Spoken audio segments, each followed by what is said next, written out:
السلام عليكم، أهلًا بيكم وفيديو جديد. أنا ولاء ودي قناتي. لو أول مرة بتشوفوني يا ريت تشتركوا في القناة، ومتنسوش تعملوا لايك وشير للفيديو لو عجبكم. هنعمل النهارده كيكة سهلة وبسيطة وخطيرة بجد، تنفع جدًا جدًا في الوقت اللي إحنا فيه في الجو البرد دوّة، وتنفع كمان لو في الصيف لو حطيناها في التلاجة تسقع كده وبتبقى في منتهى الروعة. هنسمي الله ونصلي ونسلم على سيدنا محمد ونبدأ على طول في مقاديرنا.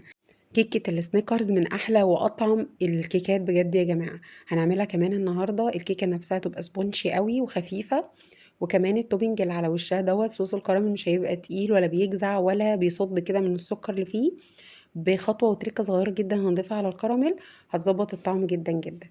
هنجيب عندنا هنا بيضتين بدرجة حرارة المطبخ، وعليهم كيس من الفانيليا، وهنضرب البيض بالفانيليا كده دقيقتين لحد ما لون البيض يبدأ يفتح معانا شوية. بعد كده هنضيف حوالي تلتين كوباية من السكر، ده سكر أبيض حبيبات عادي. بس يفضل يكون السكر لونه فاتح علشان يخلي الكيك معانا لونه فاتح. حاجتين بتحكموا عندنا في لون الكيك، درجة لون السكر والزيت. لو الزيت فاتح والسكر فاتح بتطلع معانا الكيكة فاتحة وحلوة. ده بالنسبة للكيكات اللي بالفانيليا. نص كوباية من الزيت، وهندوب الزيت مع السكر والبيض بالشكل ده. نقدر طبعا نعمل الخطوة دي في الخلاط لو انتوا حابين تختصروها.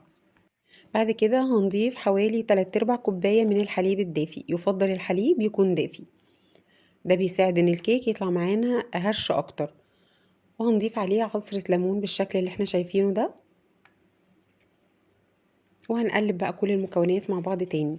انا عايزه اقول لكم خطوه اننا بنخفق كل الحاجات مع بعض بعد ما بنضيف كل مكون، ده بيساعد جدا على ان الهواء يدخل جوه الكيك وتطلع هشه معانا. بعد كده هنضيف حوالي كوبايه ونص من الدقيق، وبعدين هنضيف عليهم معلقه كبيره من البيكنج باودر، وربع كوباية من الكاكاو الخام. وبعد كده هنبدأ ننخل بقى كل الحاجات دي مع بعضها بالشكل اللي احنا شايفينه. الدنيا سهلة وبسيطة. هنشغل دلوقتي الفرن واحنا شغالين في الكيك على درجة حرارة 180. هندخل الكيك فيه في الرف اللي في النص، بتقعد تقريبا من 25 ل 30 دقيقة. هنقلب كل المكونات كده مع بعض. هنلاقي ان القوام عندنا هنا لسه سميك شوية او تقيل.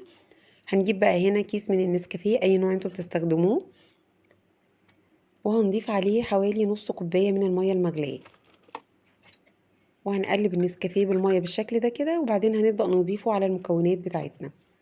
ما تقلقوش ان النسكافيه بمية سخنة ولا حاجة، بما اننا ضفنا الدقيق خلاص كده ما يبقاش عندنا اي قلق، البيض مش هيستوي ولا حاجة. هنقلب كده لحد ما القوام بتاعها هيبقى بالشكل اللي احنا شايفينه ده، ويبقى لا خفيف ولا تقيل. زي ما احنا شايفين ما شاء الله انسيابي تماما اهو، لا فيه اي تكتلات ولا اي حاجة. اي بقى بايركس عندنا او صينية فيها رشة كده من الزيت وشوية من الدقيق، وبعد ما هنضيف فيها دقيق كده هننفضها تماما من اي دقيق زياده، هنتخلص من اي دقيق زياده. وهنصب الكيك اللي احنا شايفينه كده ما شاء الله، بصوا بيلمع وجميل قد ايه. وزي ما قلنا هندخلها في الفرن على الرف اللي في النص، هتقعد من 25 ل 30 دقيقه، وبرده بنتابعها لان بتختلف درجه الحراره من فرن للتاني. نخبطها خبطتين بالراحه كده على الرخامه، وكمان برضو بعود خله كده بنتخلص من اي فقاعات هواء موجوده.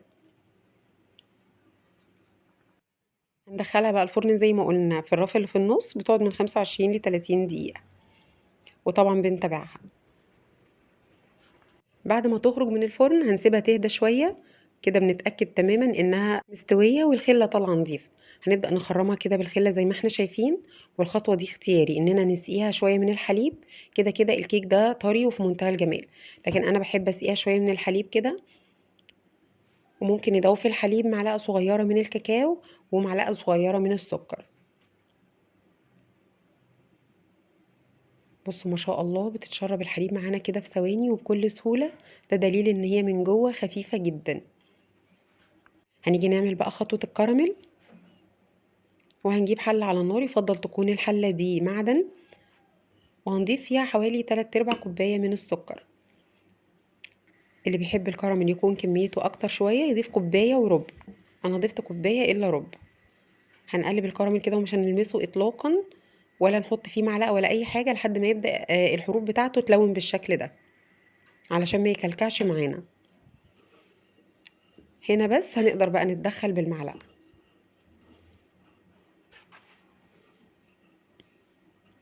لحد ما نوصل للون بيج غامق او بني فاتح، ما نسيبوش يغمق مننا علشان ما يمررش معانا. بنقلب كده، طبعا النار متوسطه واقل من المتوسطه شويه. انا عملت معاكم الكراميل في اكتر من وصفه، وان شاء الله ان شاء الله الطريقه دي برضو حلوه جدا جدا وهتطلع مظبوطه تماما. عندي بقى معلقه كبيره كده من الزبده. ممكن نطفي النار في الوقت ده ثواني بس كده، او نشيل الكراميل نفسه من فوق شعلة الفرن البوتاجاز لحد ما ندوب الزبدة فيه علشان ما تاخدش لون معانا. بصوا بقى لونه لون التوفي كده وتحفة وريحته خطيرة. هنضيف عليه بقى كوباية من الحليب. ما تقلقوش، هتحسوا ان هو بيقفش معانا كده وبيتكلكع كله في حتة واحدة في الحلة، لكن مع التقليب المستمر هيبقى يرجع تاني ناعم جدا جدا. هنشوف ده مع بعض دلوقتي واحنا بنشتغل. هنفضل نقلب فيه لحد ما يبقى بالقوام اللي احنا شايفينه في الحله ده انسيابي تماما. هجيب بقى عندي هنا ربع كوبايه من الميه، هدوب فيها معلقه كبيره من النشا، ومع التقليب بنبدا نضيف الميه بالنشا، وايدينا على طول بتتحرك في الحله علشان النشا ما يكلكعش معانا.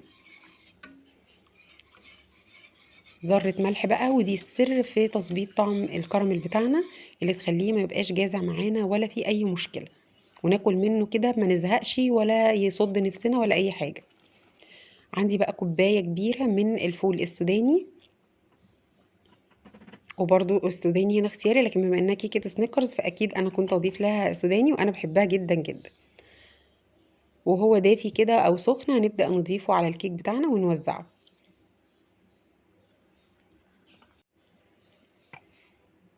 بصوا كده ما شاء الله، خطيرة خطيرة خطيرة.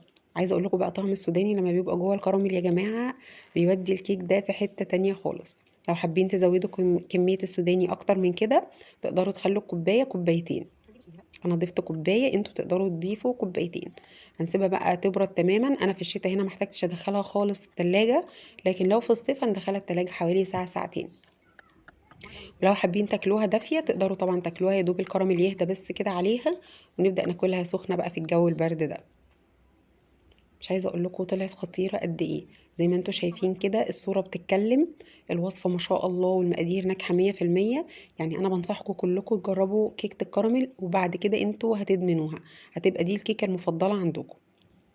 مكوناتها كانت سهله وبسيطه، ما اتكلفتش مننا كتير ولا خدت مننا مجهود.